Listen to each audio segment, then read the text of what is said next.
Welcome to Novi TV. A few days after exploding pages and walkie-talkies decimated the upper echelons of Hezbollah, the Israeli Air Force has actually bombed southern Lebanon, and it's alleged that over 300 people, civilians, have been killed.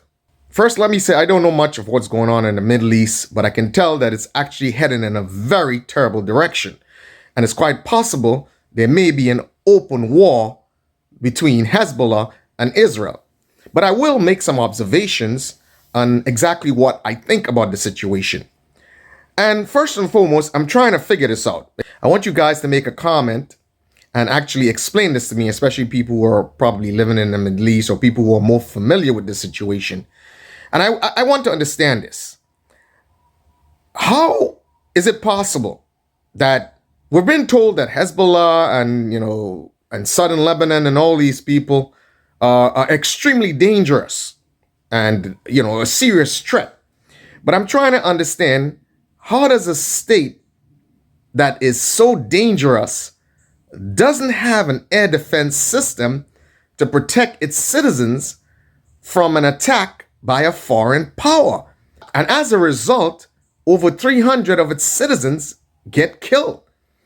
So it kind of begs the question, is this some sort of Iraq situation where we were told that Iraq was one of the most dangerous countries on the planet, and they had the elite Republican Guard, and they had weapons of mass destruction, and actually we should be extremely wary of Iraq, and then it happened that the United States took it over in 2 weeks?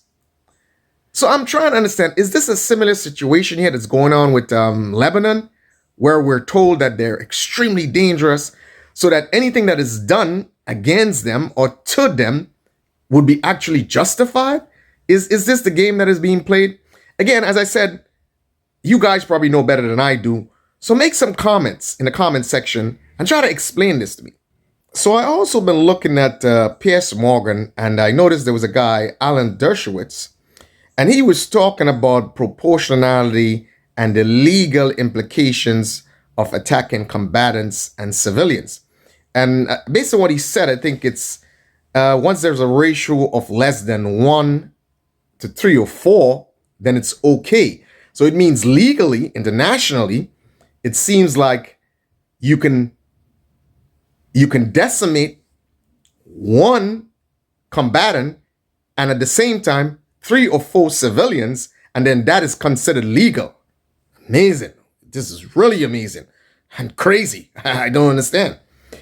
But anyway, so I saw something recently where, they were trying to get some guy who's like a top guy in Hezbollah, and they actually got the guy together with some of his, colleagues or something like that in the basement of some residential building. And that building was decimated, killing an additional, I think it was 30 people or something like that. Wow. So it seems to me that they're saying legally that this is allowed in the world? Wait, this is crazy. What sort of world are we living in? What sort of world are we living in? Now, we do understand, and I've been looking at the news, and I do understand that the whole genesis of this recent conflict has started with October 7th, but I've also been looking at a lot of stuff, and they've been talking about responses and proportionality, and I'm trying to understand. So you have to get over a ratio of 1 to 4 for it to be considered criminal internationally, or for it to be considered, morally wrong or unacceptable. Again, as I said, I'm not familiar with these things, so you guys make a comment in the comment section and kind of enlighten me about this. One thing is clear. It seems like we're heading for some major war in the Middle East.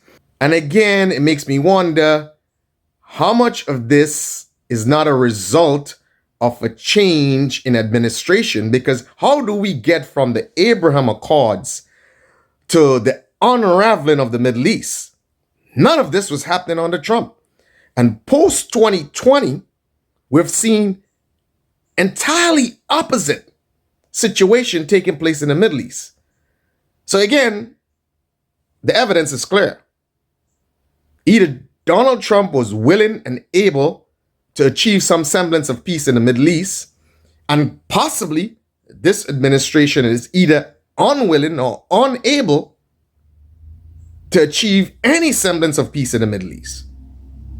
So, to me, the next couple of months is going to be extremely dangerous because I believe that people are sensing there might be a change in leadership in America. So quite possibly, people are going to do as much as they could do before there is a change in leadership. So it's quite possible that things that are happening in Ukraine might get really, really bad, and things that are happening in the Middle East might get extremely bad. Man, the bottom line is we got to get Trump back in there. Bottom line, we got to get him in there to clean up this mess that has been created. That's the only way.